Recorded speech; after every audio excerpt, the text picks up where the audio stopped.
It's time for the Voice of Reason podcast.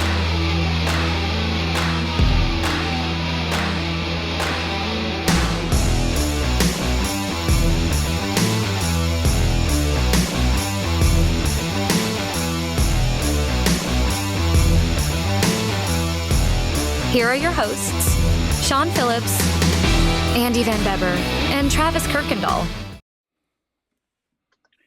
And ladies and gentlemen, we are live. It is officially the day I know that everyone has been waiting for. It is November 5th, the NFL trade deadline day. That's what it is.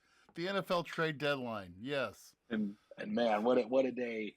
What a day it has been. No, it is officially one of the things that we look forward to with this show that we have been doing since 2021. We are officially here for our first election day live celebration.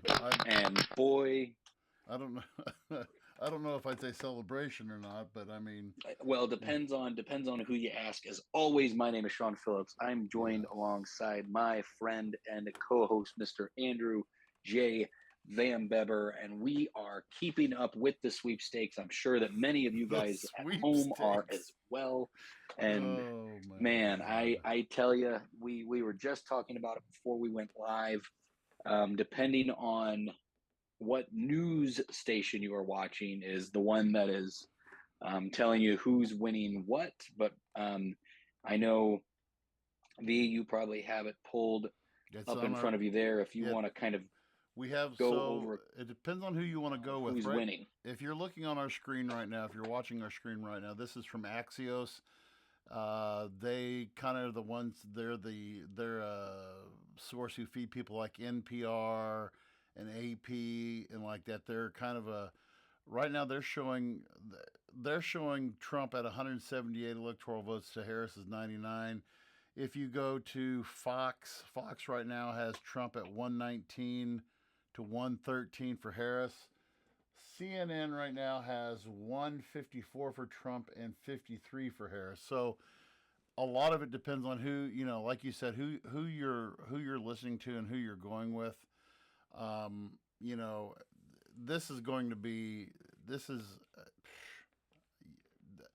told one of our buddies who we've had on the show before, Michael Vincent, was texted me just about 30 minutes ago. He's like, man, who's going to win this? And I said, brother, it's, I think that this is going to be one of the closest elections in history. Sites like Axios, like what you're seeing on the screen there, Axios is, out of all of these, is probably being the most conservative and realistic. But at the same time, you have to realize that during this, what is it? It's 8:30 right now. So 8:30 on Tuesday night, and you've got what? They've called. I don't even know. I'm trying to see here how many states they've actually called. They've called 1, 2, 3, 4, 5, 6, 7, 8, 9, 10, 11, 12, 13. They just called Ohio for Trump. So they've called 13. I'll take that back. 17 for Trump. And 1, 2, 3, 4, 5, 6, 7, 8, 9 for Kamala. So these other states, like if you go to, right now they're showing, Axios is showing Missouri for Harris, but you only have 20% of the votes counted.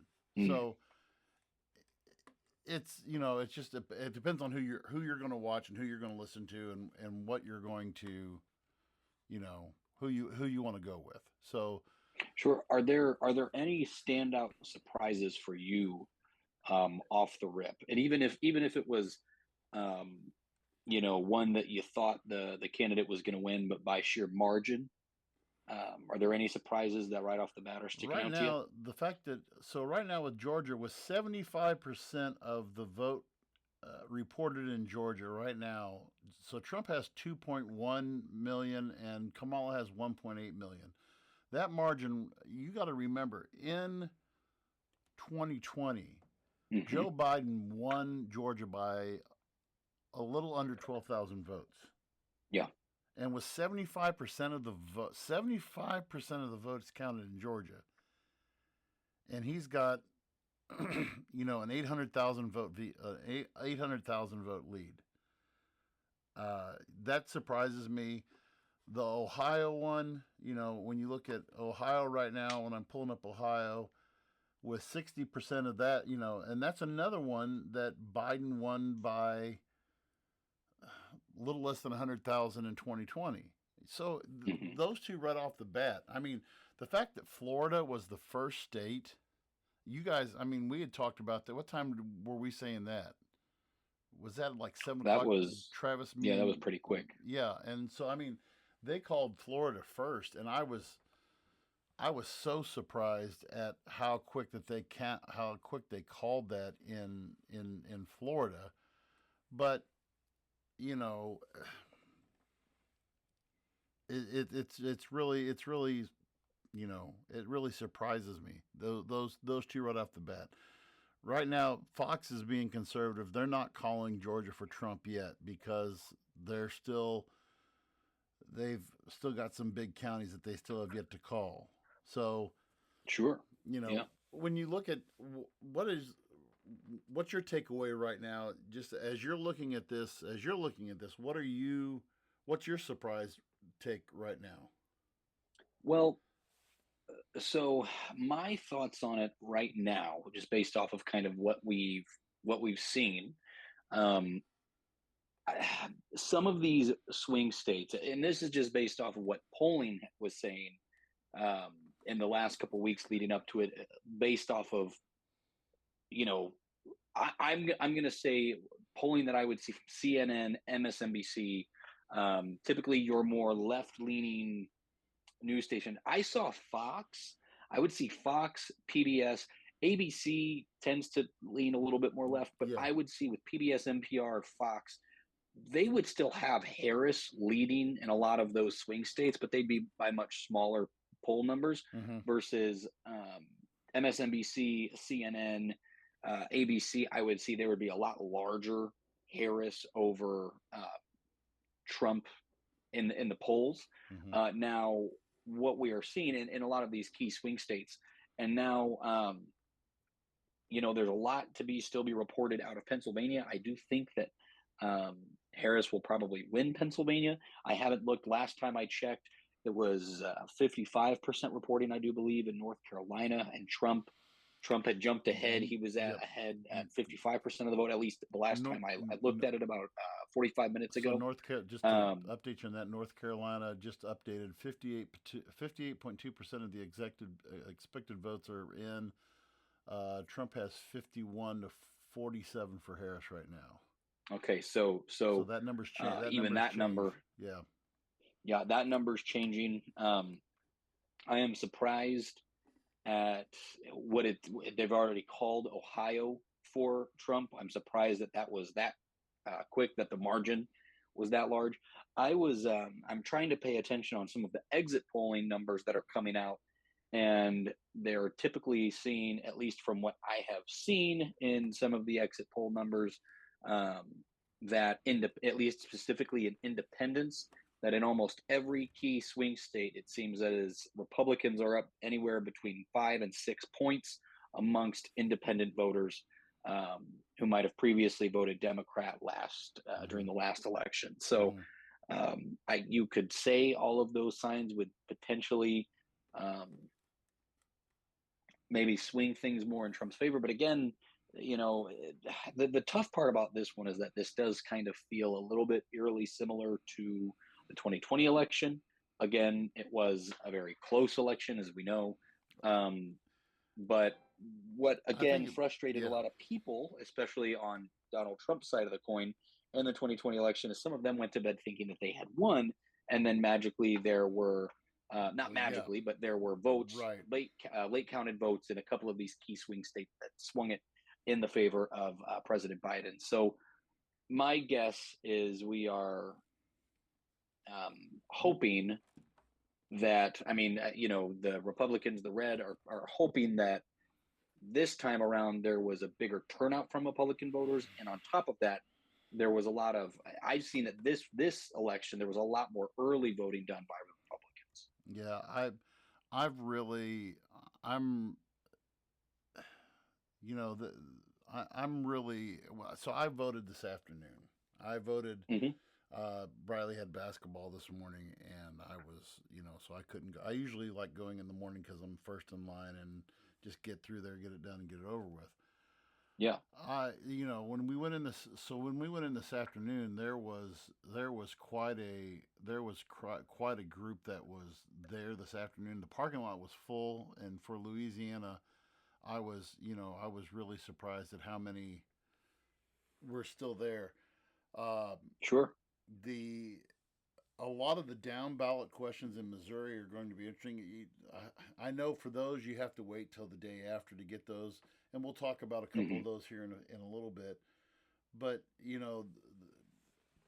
I have never, I've never. So this is going to be 92, 96, 2000, 4, 8, 12, 16, 20. So this is my ninth election that I voted in. Okay. Okay. And the last two elections, I voted Libertarian without batting an eyeball. Hmm. So I actually saved the presidential. I saved the presidential vote till the very last on this one. Okay. And it's not.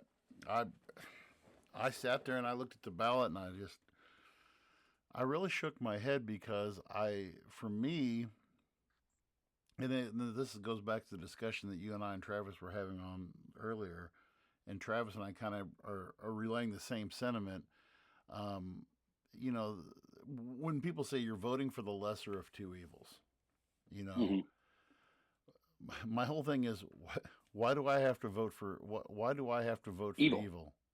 You know, why am I having to vote for evil?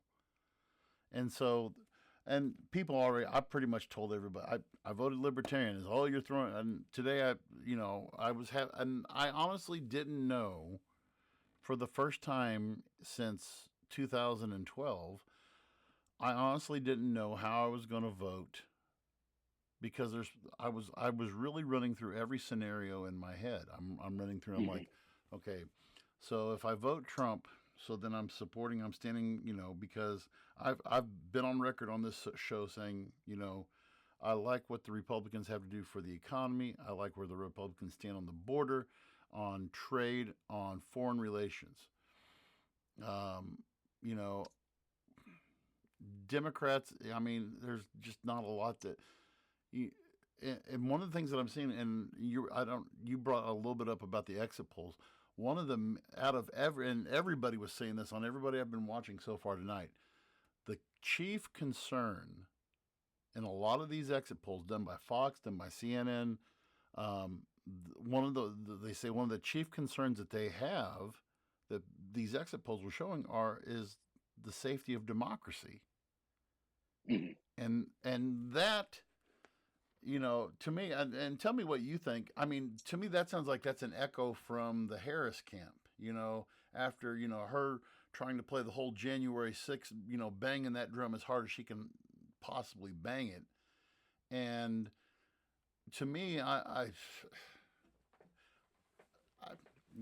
my doomsday side, I'm just like, whoever wins the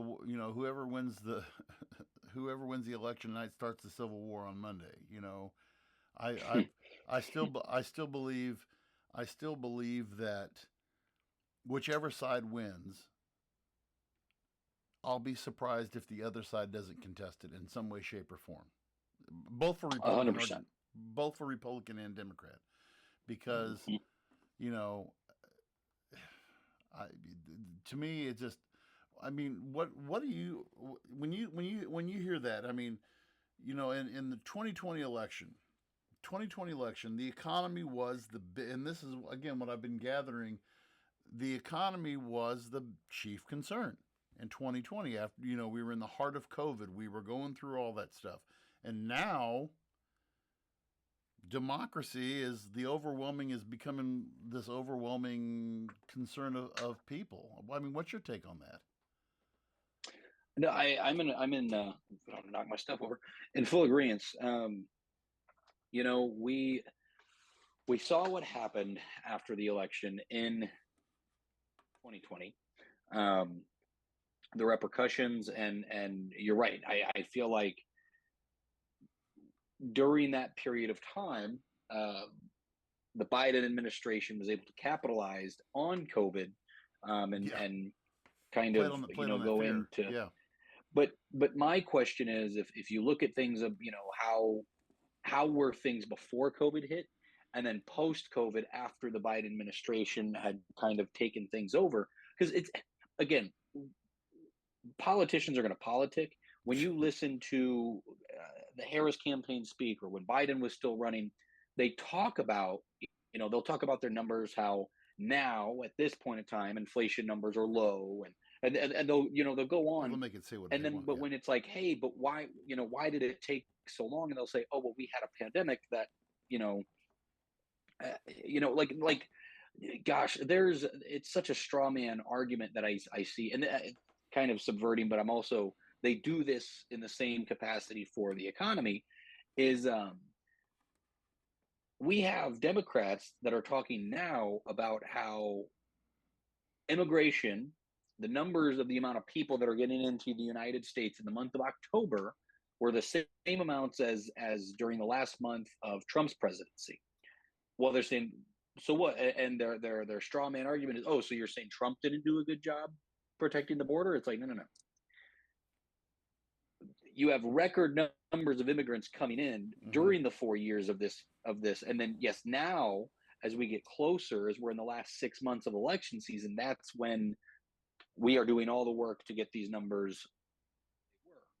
Um, I think the same can be said about the economy, but at the same time, like, you know, yeah. people that are voting for Donald Trump, um, also have to weigh out and talk about some of the other, like his tariff plan is not necessarily a good one. No, Um, that scares me. no, That scares me as well. it's a horrifying plan. So it's I think there's a lot to be said for when we look at the economy. Yeah, I know a lot of people were more comfortable when Trump was sitting president. Yes, I think the pandemic had a lot to do with how the economy went at the end of his presidency, and then as it's kind of gone into the Biden administration. But I'm just, as we look at the map now, and as things are going the way that they are, I'm interested to see how they continue. Um, and especially if Donald Trump is elected president, what are we going to see come January once he is officially elected? If he is elected, what are the changes that are going to take place? And that, vice versa, if Kamala Harris is elected president, what changes are we going to see starting in January? Since she's sitting vice president now, are we going to see some of these changes start to be implemented on the tailor end of uh, Biden's tenure as president? Because that's a thing we kind of seem to forget about, is we still have a sitting president that's neither of these two individuals. And nobody. I think that And isn't it amazing that nobody's focusing on him at no, all? I think that the sitting president has forgotten that he is the sitting president. Joe, it's nine at, 45. at It's this nine rate. 45 in Washington D.C. Joe's already tucked in for the night. Ben tucked in. He woke up at God. 6:45 p.m. Oh my God. So yeah, and I'm interested to see too, if the Harris campaign, if Harris loses this election, I'm interested to see what actions the president will take between now and January. If any, if I was gonna say if I'm any, with you. right? Yeah, if and depending on how large of a margin either candidate wins by, like if it's not necessarily like a neck and neck, like I've seen so many numbers that have gone, oh, Trump could win 270 and Kamala 268, vice versa, 270 for Kamala, 268 for Trump, depending on how some of these swing Mm-hmm. states go. And you go, okay, well, if it's that close, then obviously it's going to get loud. It is going to Oh, it's get going to get loud super on loud. what we're hearing. However, what if it's a 4 or 5 state difference, like where it's like, hey, it doesn't matter, not saying that it doesn't matter, but I'm saying that, if hey, even if the other party would have won two, three, four more states, it wouldn't have mattered based off of the metrics of how far these other went. I don't think that's going to be the case. I think we're going to have a close election here. I know that the states that are being called now are more heavily in favor of Trump, but I am interested to see if based off what we saw on NPR, if he's going to get the 100 more electoral votes that he needs before the Harris campaign can pick up the slack. And some interesting things that are now coming across. Just looked at CNN. The margin has actually closed in North Carolina. Mm-hmm. So it's within 4%, which is what, and this is the amazing thing, that it's within 4%, which for once the polls are getting it. I mean, in every one of these polls, what we've been seeing, 4%, 4%, 4%, 4%. Mm-hmm. Either way, Missouri just turned colors, and so now Trump has just taken the lead with 23% of the precincts have voted now. Trump is now, which that wasn't going to be a surprise. Yeah. Iowa is a surprising one because now Harris is kind of starting to pull away in Iowa. Again, Interesting. Okay. That's with 20% of the vote in, and she's got a 53 to 45 lead there.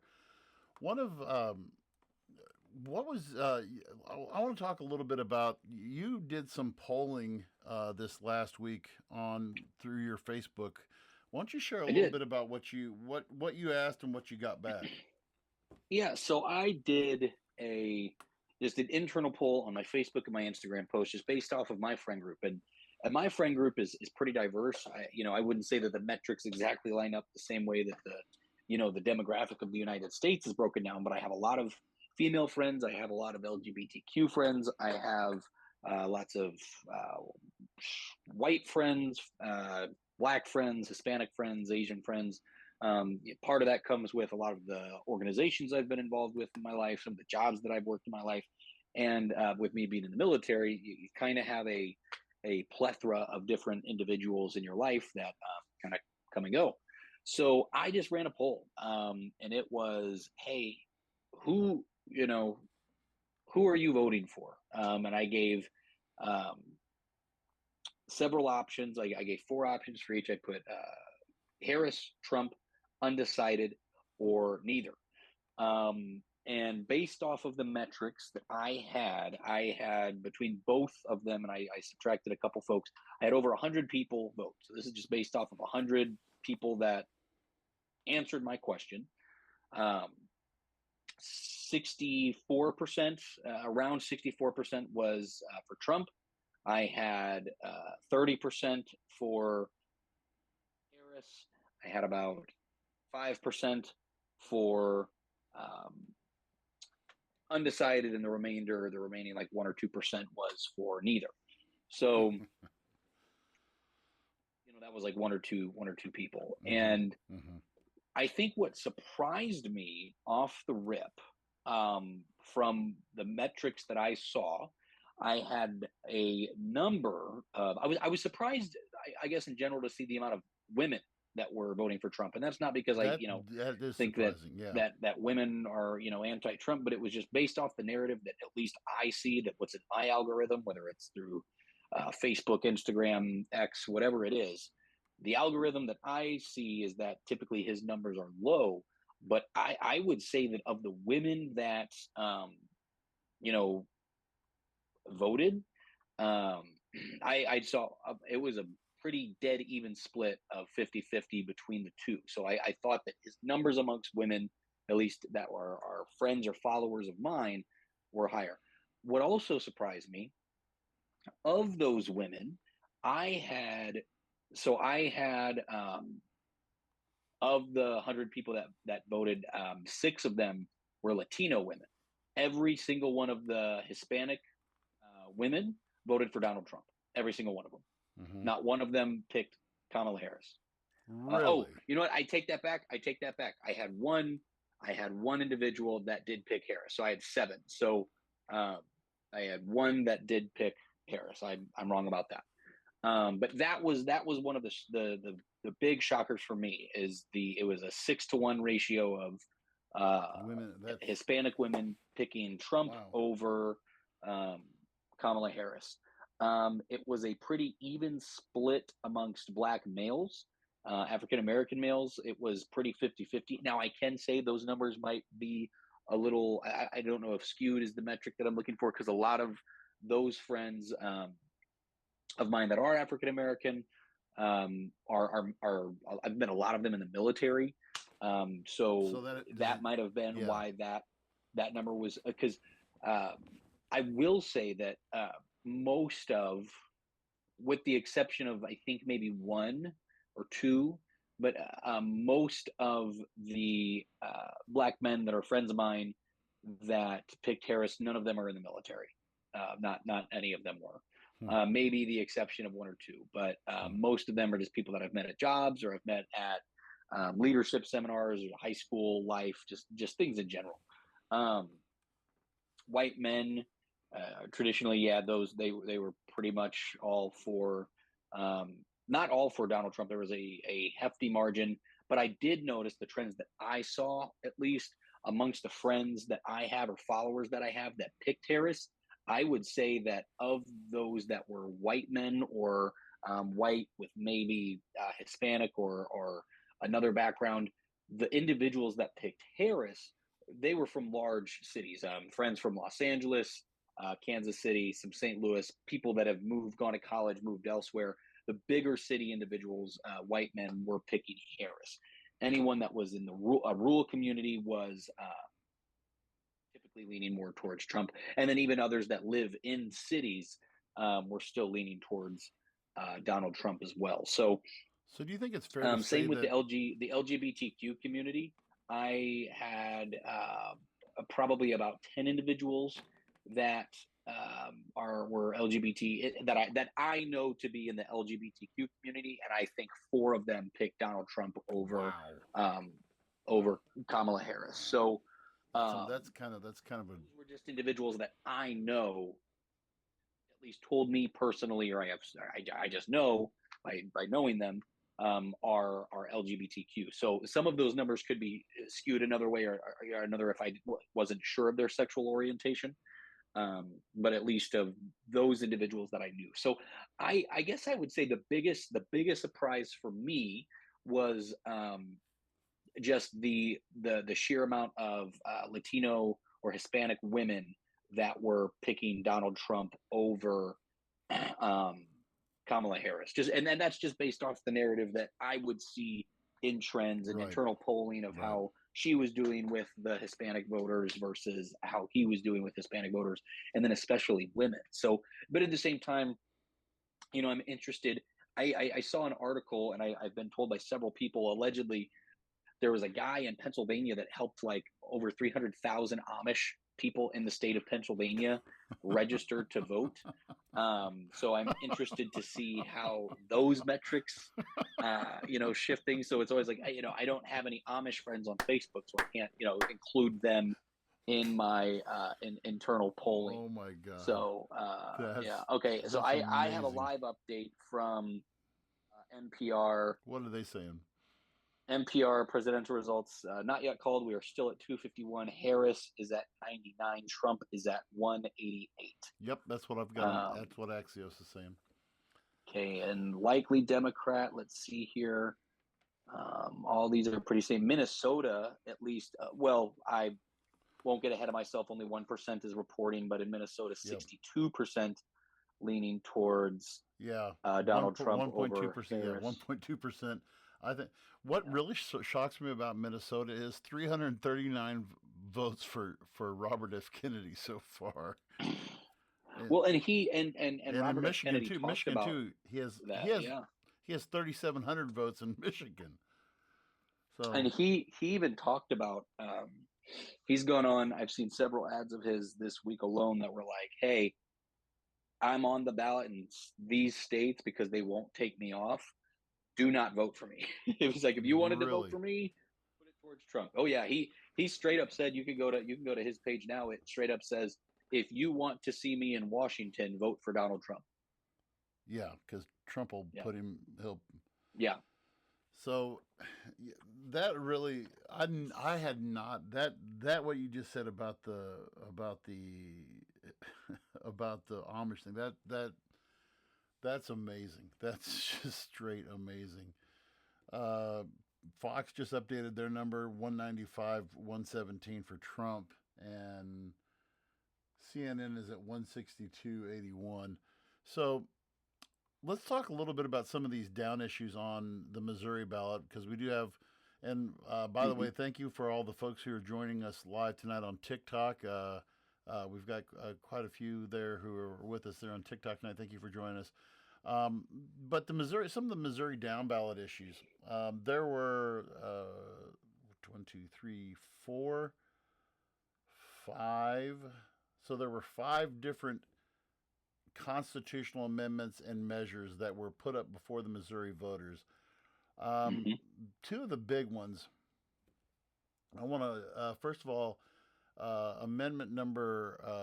Amendment 2 and Amendment 3 were the two big ones. Amendment 2, do you want to amend the Missouri Constitution to allow Missouri Gaming Commission to regulate licensed sports wagering, including online sports betting, gambling boats, professional sports betting districts, and mobile licenses to sport betting operators? So basically, um, allowing um, allowing for online betting because currently, like if you want to go to FanDuel or Hmm. anything like that in MGM, anything like you can't do it in Missouri.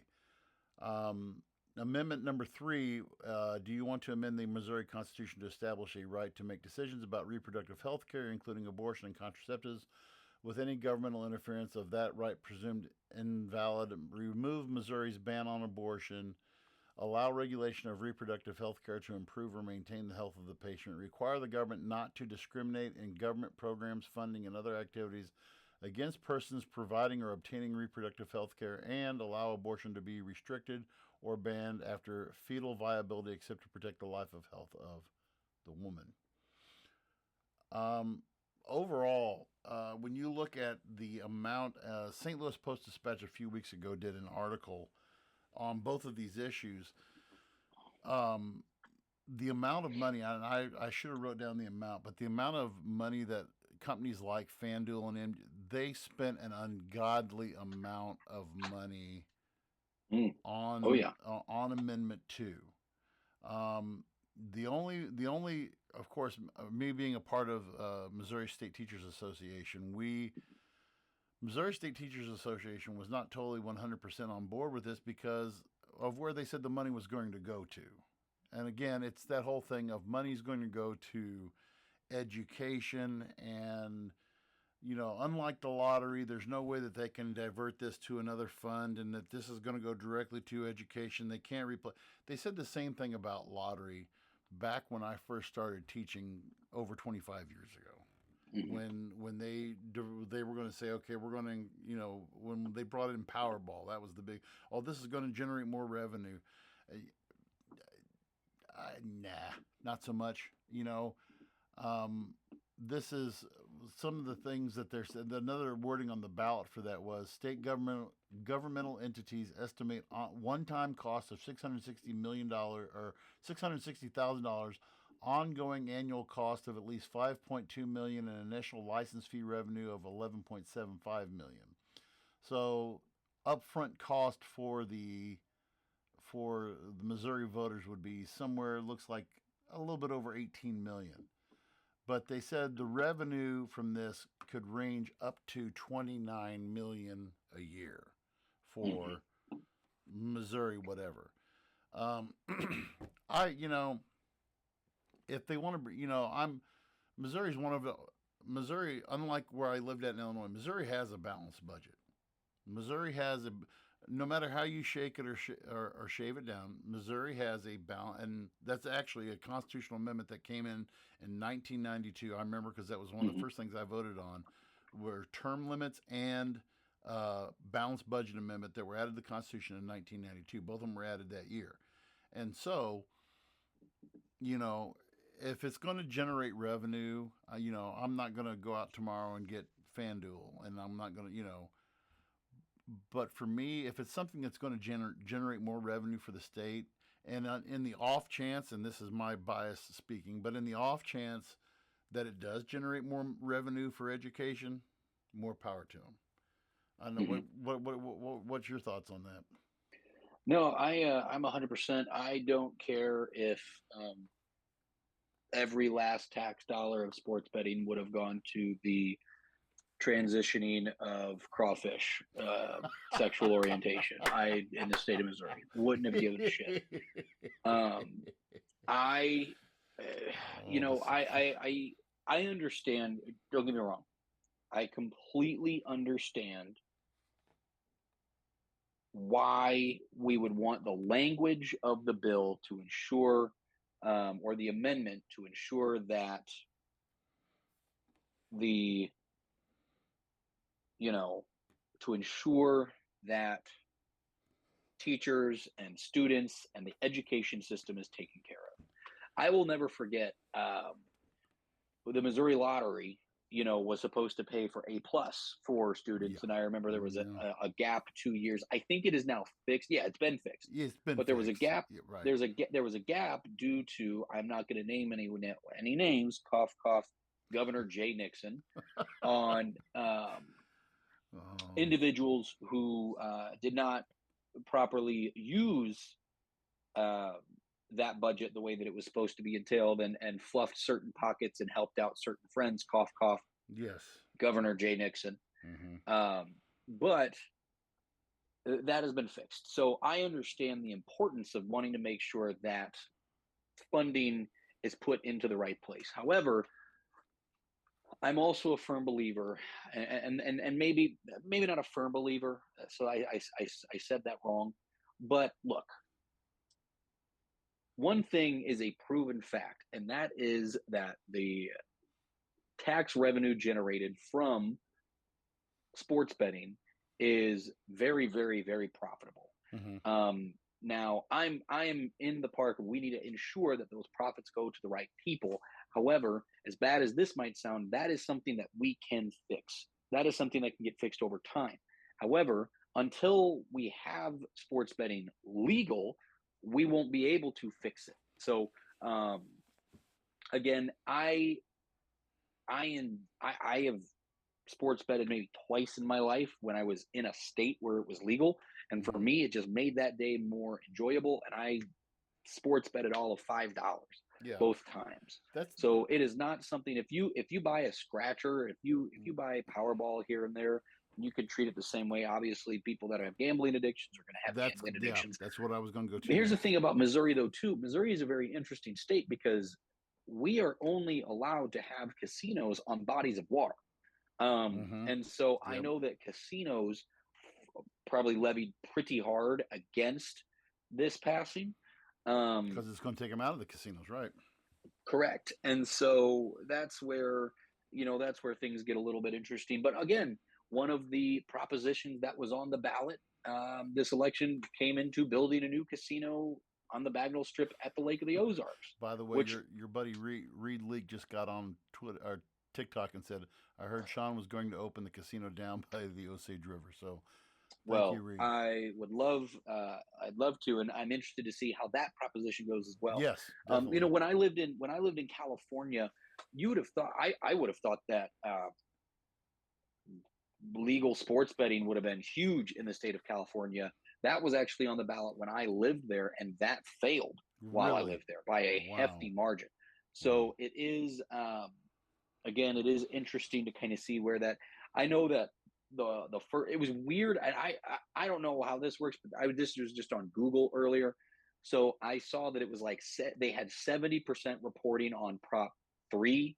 That Prop 3, it failed, but then, and it was like 70% of the votes were counted for it. That probably wasn't very accurate, but then um, there was not enough data on Prop 2. The things that I have seen was at least that Prop 2 was not passing, but that was also with less than 1% reporting. So um, This, yeah, this it'll be very this amendment. Let, interesting. I want to go on this. So where the sports books put a lot of money to Amendment Two. Um, the pro life people went crazy on Amendment 3. I mean, of course, even, and I was kind of surprised.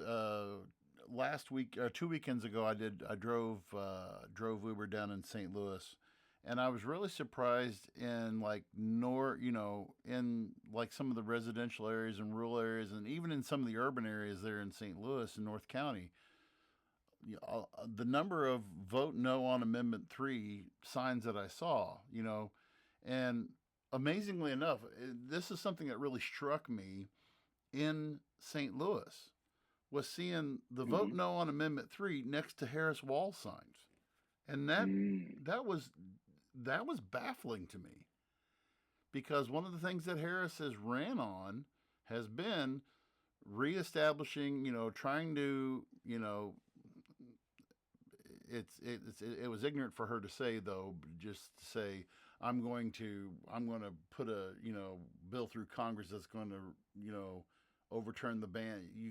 She couldn't do that. But anyway, this thing, I think Amendment 3, there's I almost think it's going to be an 80-20, 90-10 thing in Missouri as far as Mm-hmm. because, and a lot of people said, well, this is going to allow for abortion up until the ninth month. Okay, that's murder. Okay, I don't know any state that allows anything past month 6. I as Right. a, Right. Roe v. Wade established originally the trimester rule, and the trimester rule said that any state could do anything between month 1 and 3.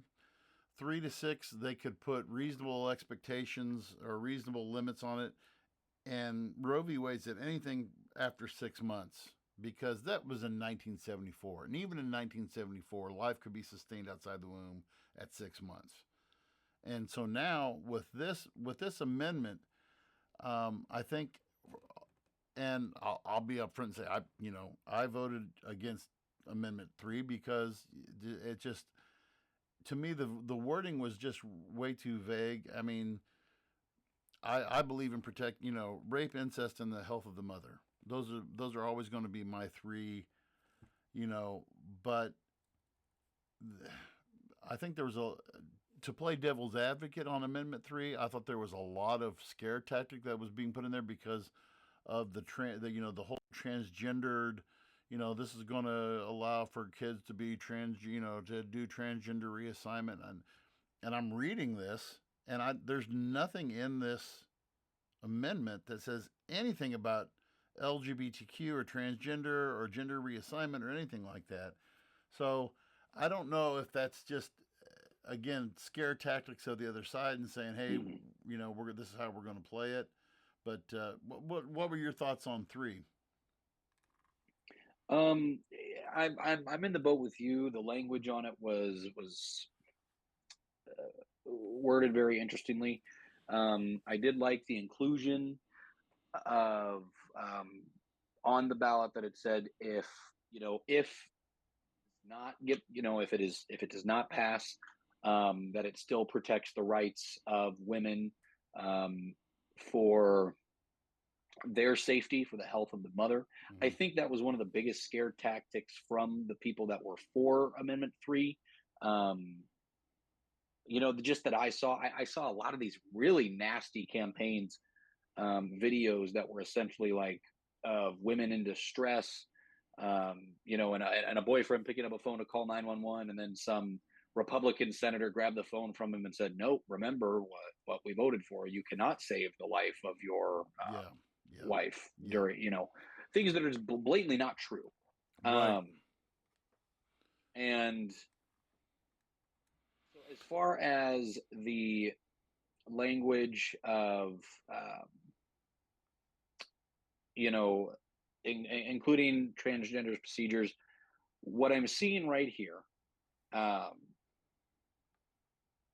and this is just on a Missouri website, scrolling through here, anti-amendment 3 ads in Springfield claim the measure legalizes partial birth abortions, which again we know That is are not true. that's not true.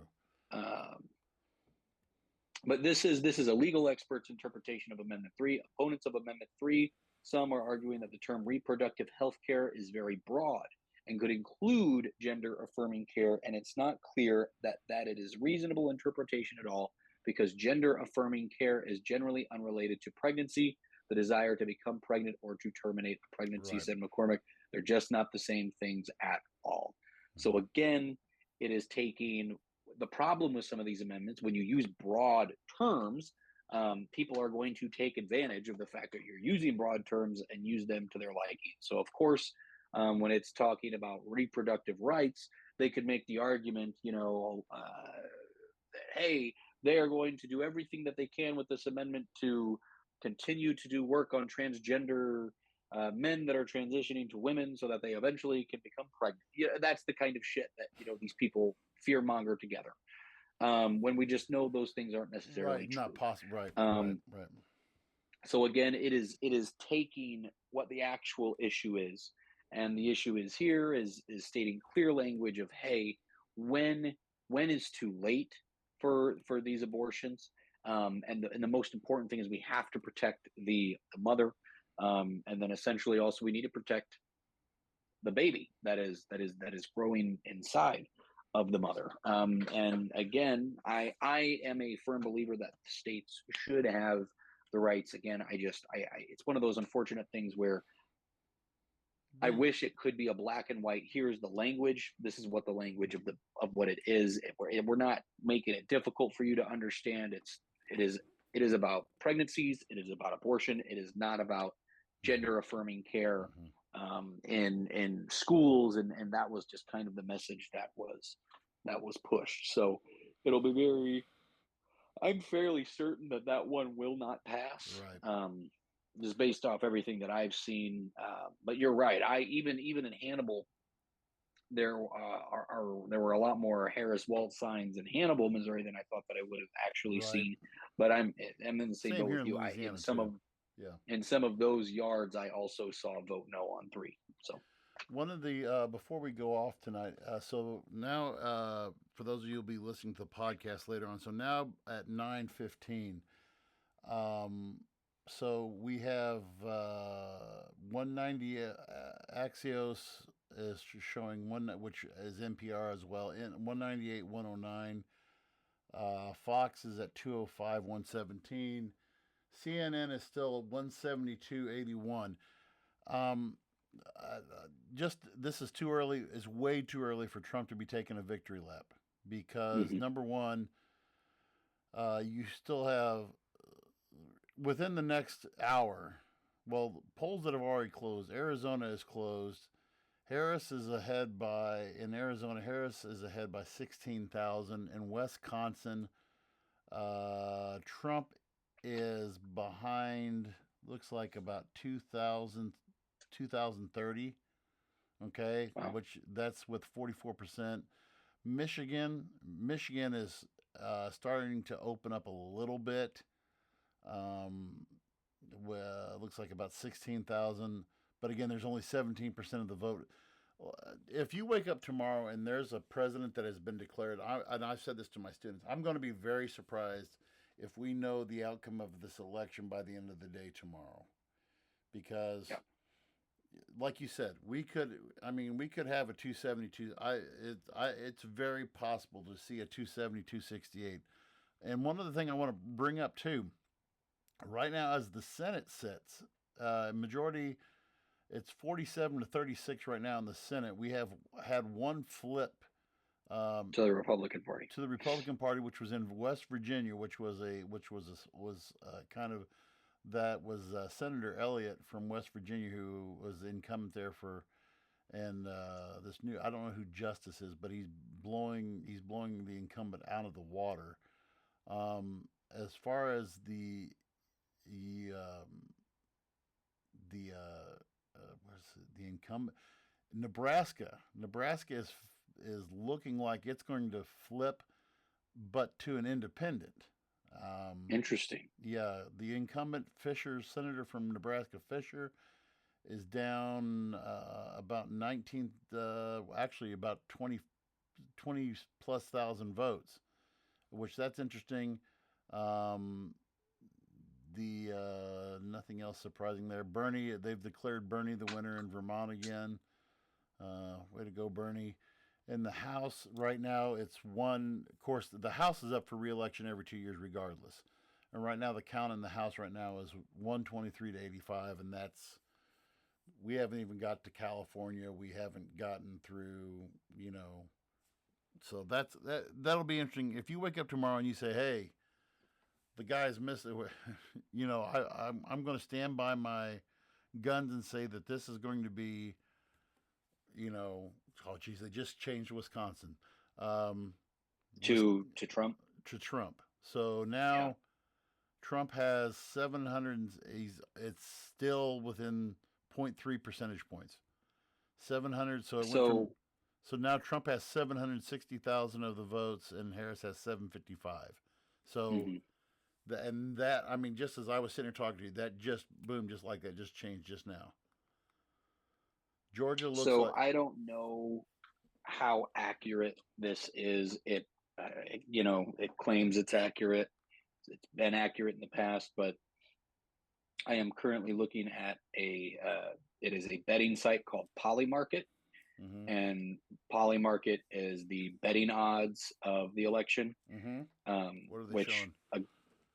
right now, and this I have been watching this. Earlier this week, it was leaning at what was interesting actually is that it actually lined up pretty much exactly like my internal polls did, where it said Trump was about 59. It would go back and forth between 59 to like 61% chance of winning versus Kamala Harris's. Throughout the night, I have been watching it. Has steadily risen, but within the last, let's see here, this is within the last hour. When I looked, but when we first started, Trump was at 70%. Now the betting odds are showing 90.3% betting odds are on Donald Trump winning the presidency.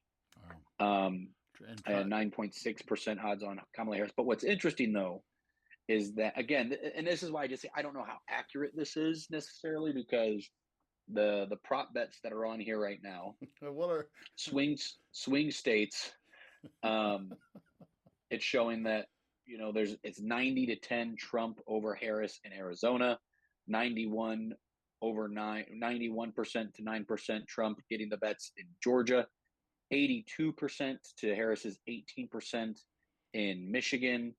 So again, So those numbers are so basically, so you're saying the over under now is way basically, if you make this is so interesting. Pennsylvania just flipped from blue to red. Yep, that's on here as well.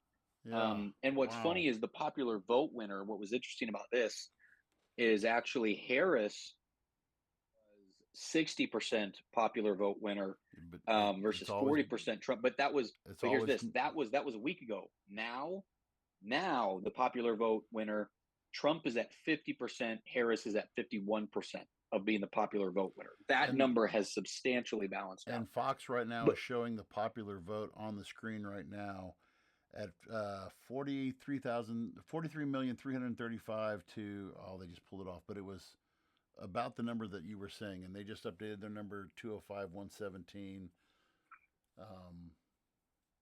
CNN is still playing it close to the vest, which I knew they were going to. But, if you wake up tomorrow and I've been proven wrong 1,000 times over the history of this show, which I'm not opposed to being proven wrong. It's going to be tomorrow when we wake up. We'll see that the world is, we haven't totally gone to hell in a handbasket, and that we may still have some inkling of democracy still left in this country. So hopefully democracy works. We have a peaceful transfer of power. of course, And I want your opinion before we get off of here. mm-hmm. One about the Red Mirage. Your thoughts on that? Because I'm seeing a lot of more left wing individuals. Just that's what they're pushing right now. Is don't fear. It's just a red mirage. I'd like your thought on that. Um, but kind of last, but the other thing is, do we think? I know that I'm in the boat that you are. I don't think we know a clear winner. Unfortunately, this evening, like we used to be able to enjoy. Mm-hmm. But do you think that either campaign either party shows up to their party? Harris at Howard. I do not know where Trump's rally is happening at, but I do know that Harris is at Howard University. Right. Because I will never forget. I will never forget the infamous 2016 Hillary Clinton campaign party video footage. I don't know if you remember those, but yes, that was fun. Regardless sour. of what candidate you voted on, that was fun.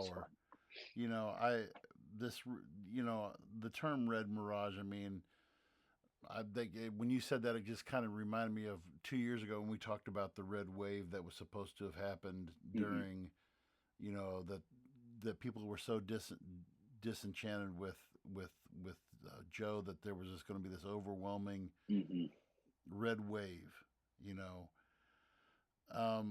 Right now I'm looking at as I'm looking at all three of these sources,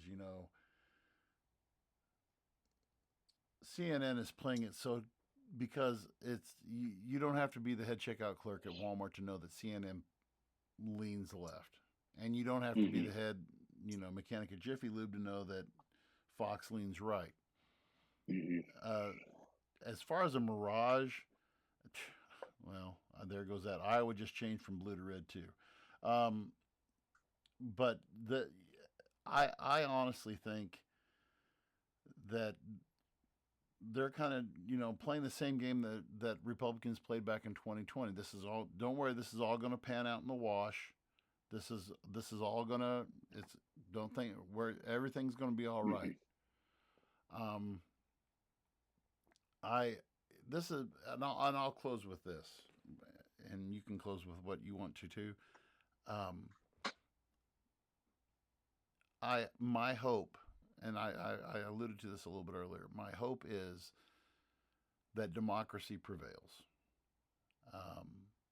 that the people's voice is heard. I didn't vote for Joe Biden in 2020, but I honestly believe and people may call me naive, but I honestly believe in my heart of hearts that Joe won that election. People, there's no way. I could say, I told my kids, is there voter fraud? Yeah, there was probably some voter fraud.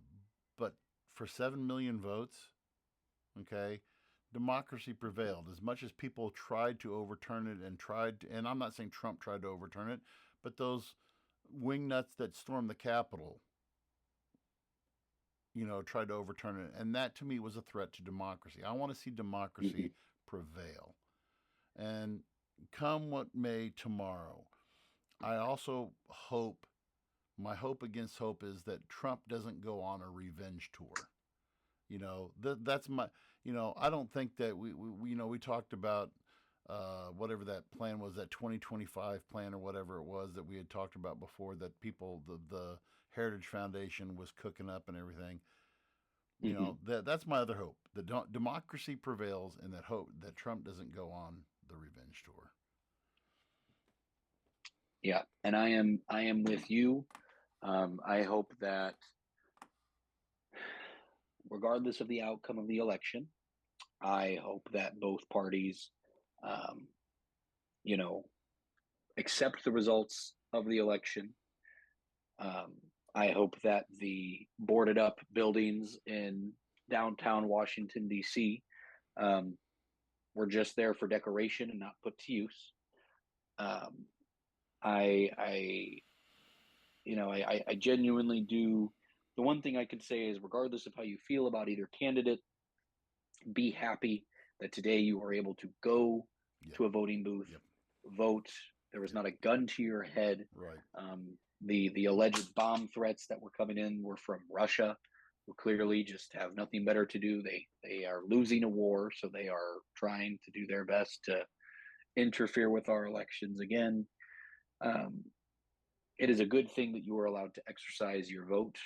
Don't take what your neighbor voted for to heart. Don't think that anything that someone else is voting for is a personal attack on you. It is just individuals vote for what they feel like is important to them. Right. And just because we don't see eye to eye on things does not mean that we are enemies. It just means that we have differences. And so, with that said, regardless of the outcome, accept the outcome, love yourself, love your neighbor, be a friend, tell a friend, and we will talk about who the next sitting president of the United States is going to be next time we see him. We'll see you guys later. Thanks for listening to the Voice of Reason podcast. Check out our previous shows and clips on Facebook, YouTube, and TikTok.